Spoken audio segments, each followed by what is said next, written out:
gets going. Alrighty. Welcome to Friday Night Firelight, presented by Mortal Up. I'm Brian Brawdy, your host, broadcasting with Telestream's Wirecast, and sponsored by Nutrient Survival at nutrientsurvival.com, and of course, Firebugs at Firebugs, that's BUGGZ.com.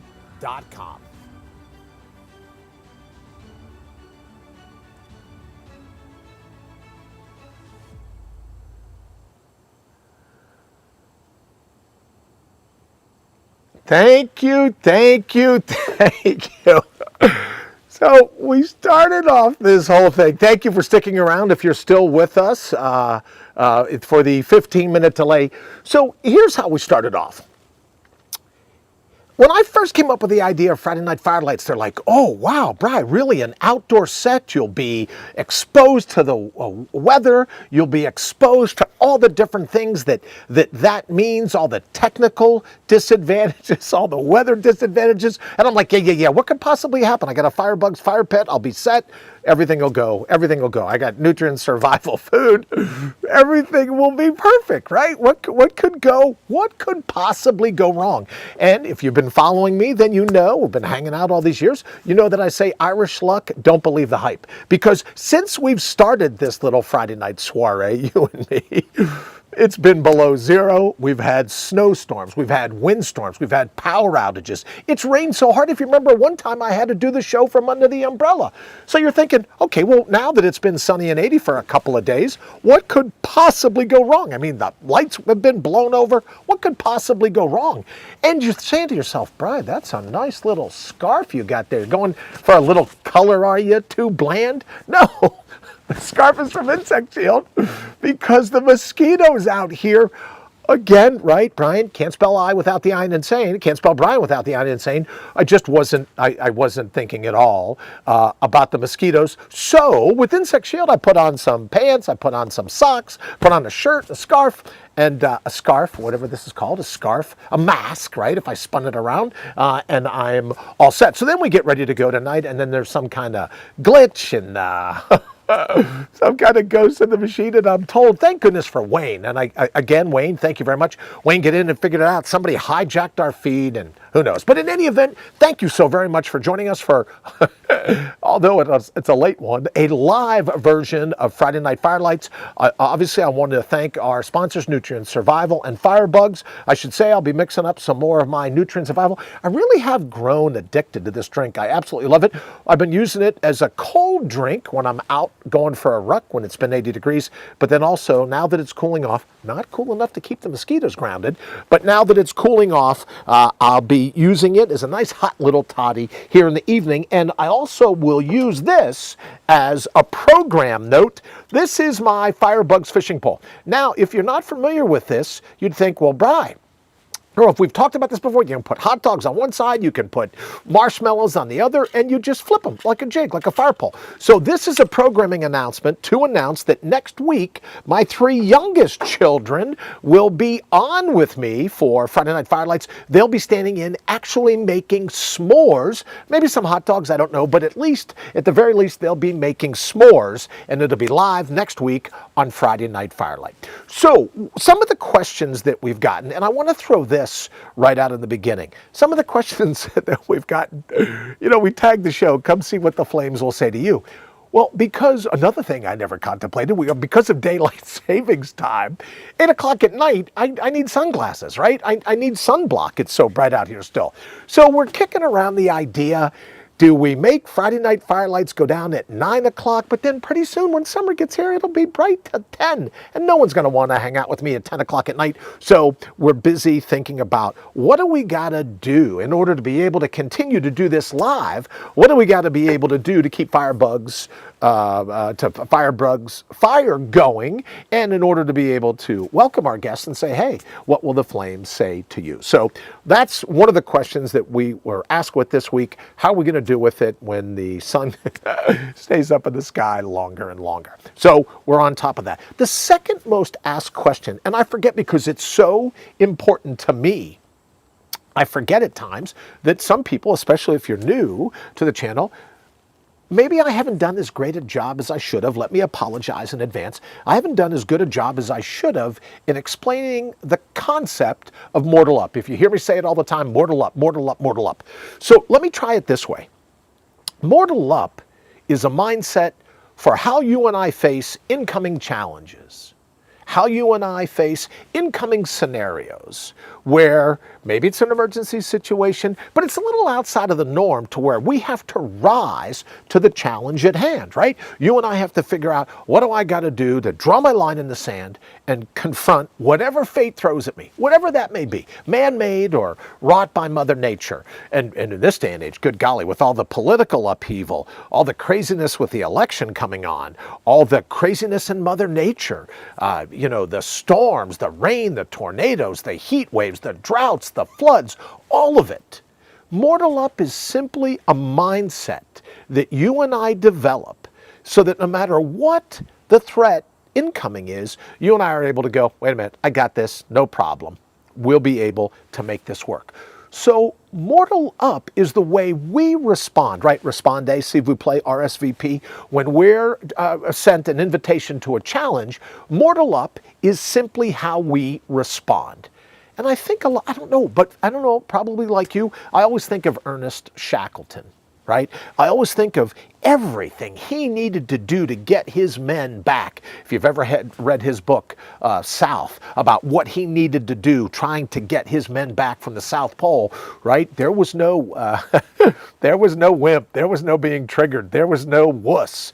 I often think of Ernest Shackleton for this very reason. He was the epitome of mortal up. And maybe you have someone in your life where you think to yourself, no matter what, they just kept coming. There was no threat that they were cowered by. There was no threat that compelled them to go sit in the corner and not bring their very best. As I say, BYOB, you could bring your own bottle, I suspect. For me, it's always been bring your own bold.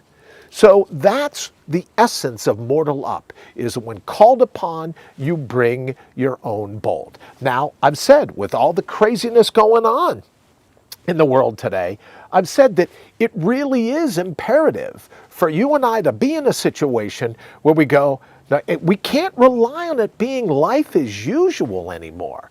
Right? And I think, you remember Odysseus and the land of the lotus eaters? Well, I think today the lotus is this concept of, oh, it'll never happen to me, right? It'll never, I'm good, don't worry, that kind of thing. That'll never go down. It'll never befall me or my family or my friends. I think that's the lotus leaf.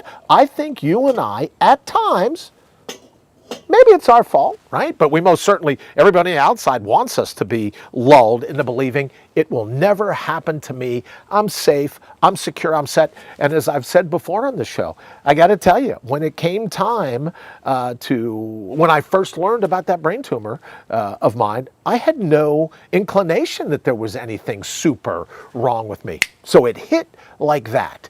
And that's what I would say, that this belief that it will never happen to me is something that you and I need to work on and go, well, maybe there is a worst case scenario. And if there is, heaven forbid, what would I do to be able to rise to the challenge? That in and of itself is the essence of mortal up. Second question I got this week, and then I want to get to this whole concept of how they use chaos to kind of cudgel us, right? How they use the threat of fear in the future to maintain control over us now. But before I get to that, the second question that I got a good bit this week was about my concept about, people say, oh, would you like a time management program? And I go, who would manage? Who wants to manage time? I want to experience it right up front. I don't have no time to manage. So 20-minute victory, what is that all about? And as you've probably heard me say, a 24-hour day can be broken down into 72 20-minute chunks. And what I'm suggesting is take 1/72 of your day and listen to your gut, listen to your instinct. I think it was the poem from W.H. Auden who said that leap before you look, which has always said to me, you got to listen to your heart.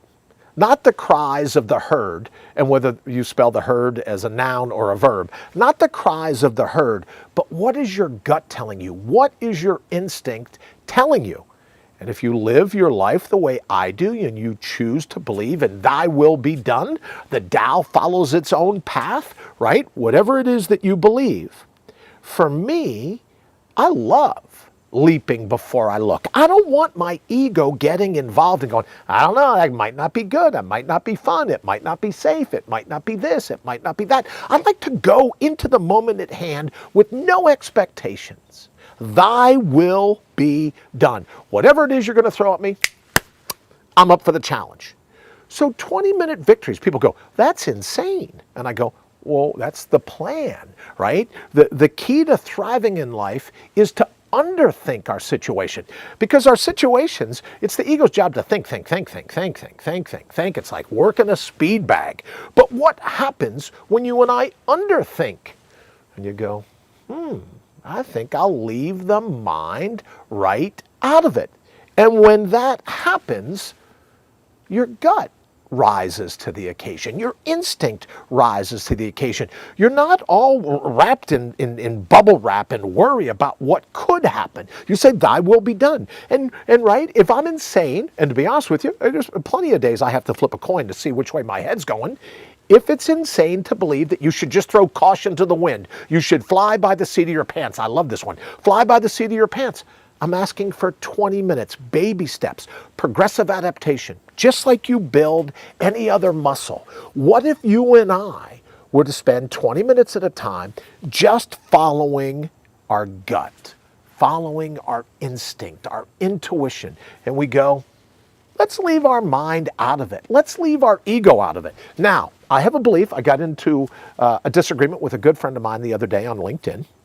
And we're talking about Carl Jung, right? The famous psychiatrist, psychoanalytical.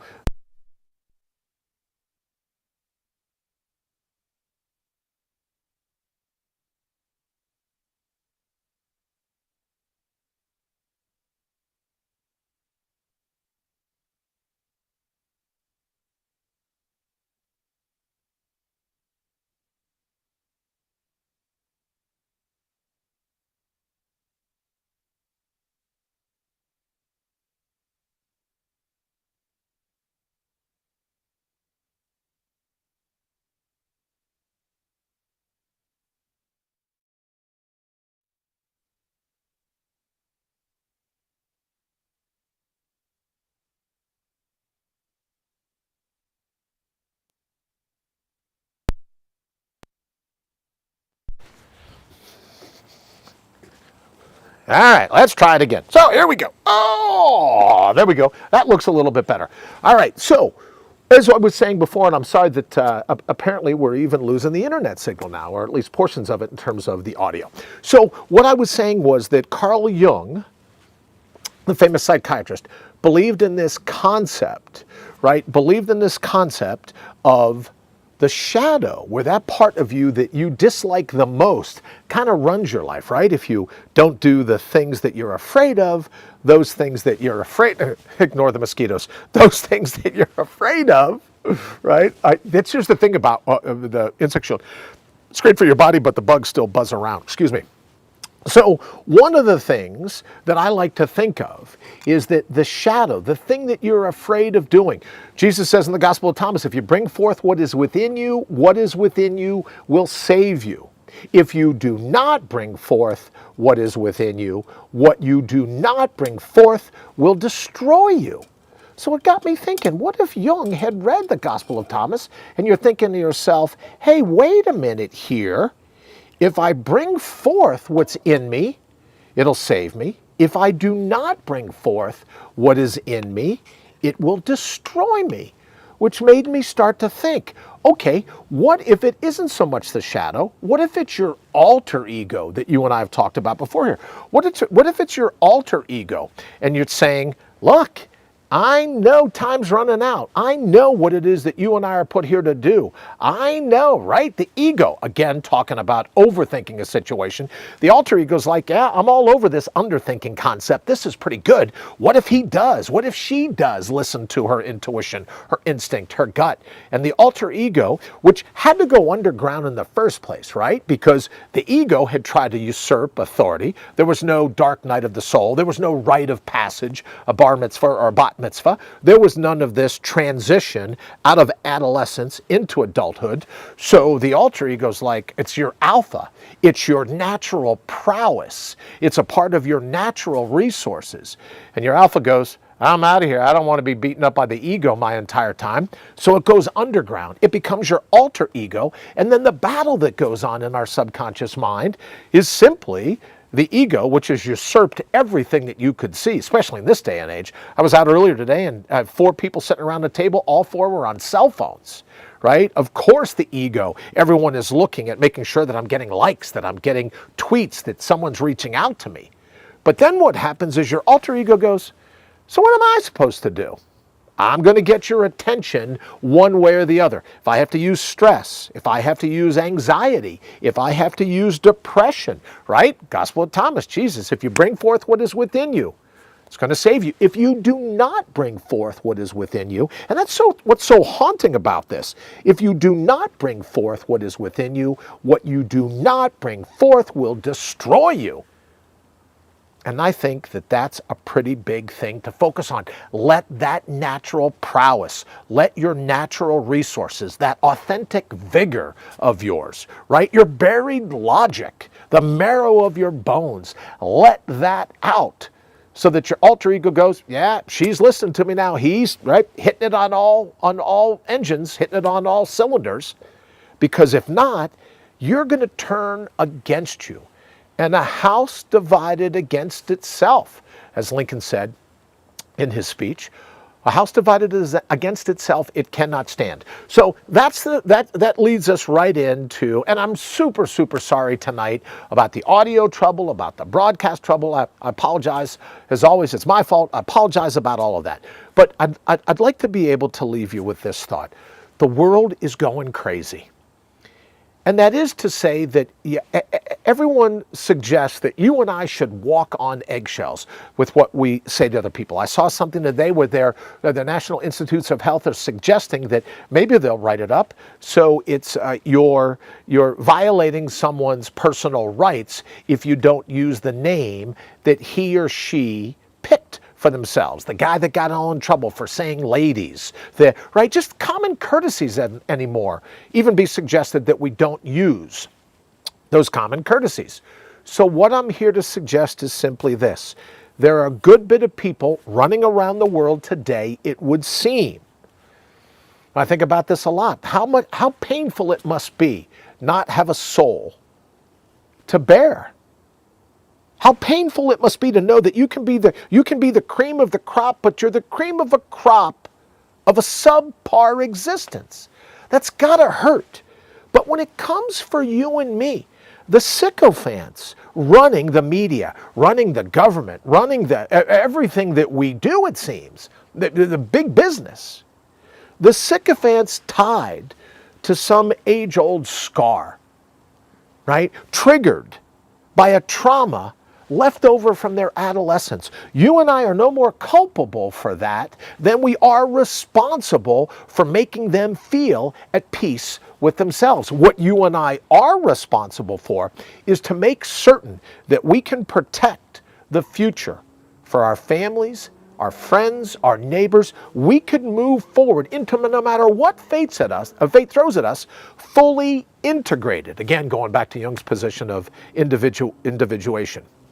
Right? That we're not fractional beings.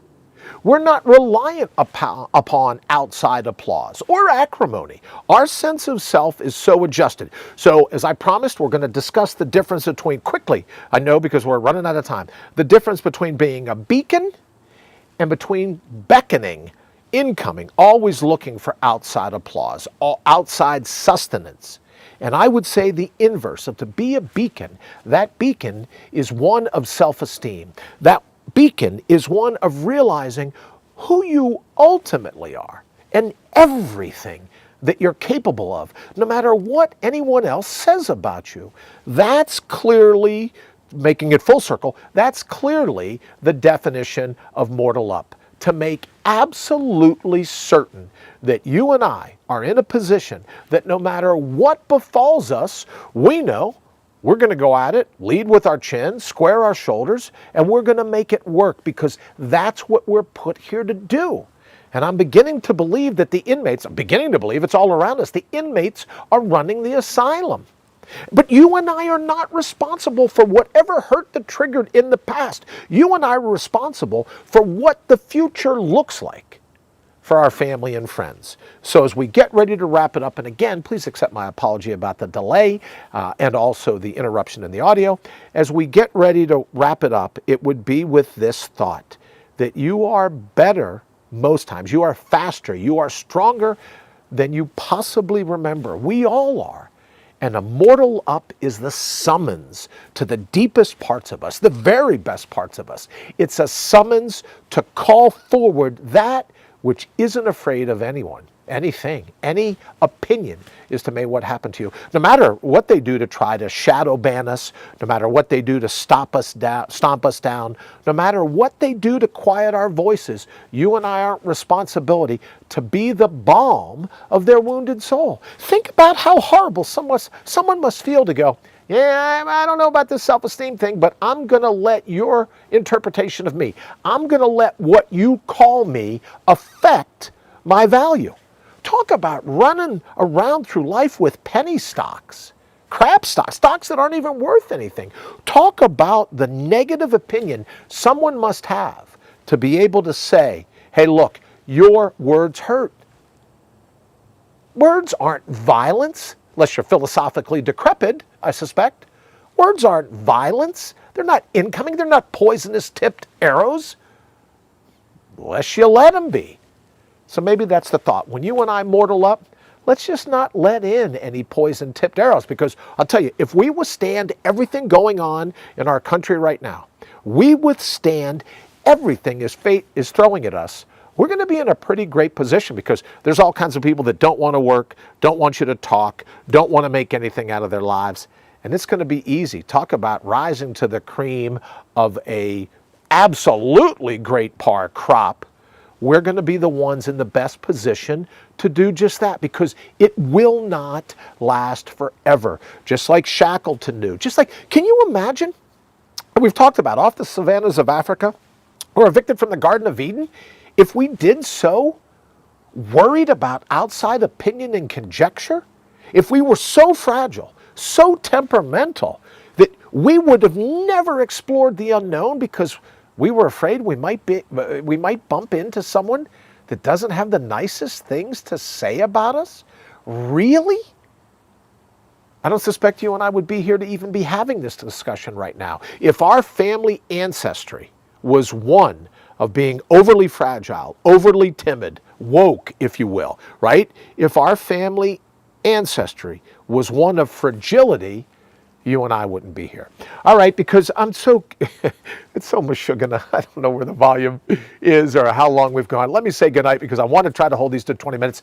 Thank you so very much. Again, my apologies for the interruption in the very beginning, but we will be back next Friday night demonstrating all the cool gear from Firebugs, especially the Firebugs fishing pole. And I got to tell you, some of the most indelibly etched memories I have is of a very, very, very single-digit young boy in front of a bonfire. And all these years later, I thank Firebugs for allowing me to return to the concept of staring into the flames and seeing what they have to say to me. And also for Nutrient Survival and all they do to support not only what we do here at Friday Night Firelights, but also my rucking, my exploring, everything that I do outside of this. Thank you very much to Nutrient Survival. All right, Wayne, if you're still with me, thank you for everything you do. We are going to go ahead and get out of here. Good night, everybody. Until I talk to you next, don't forget, the heck with what they say about us.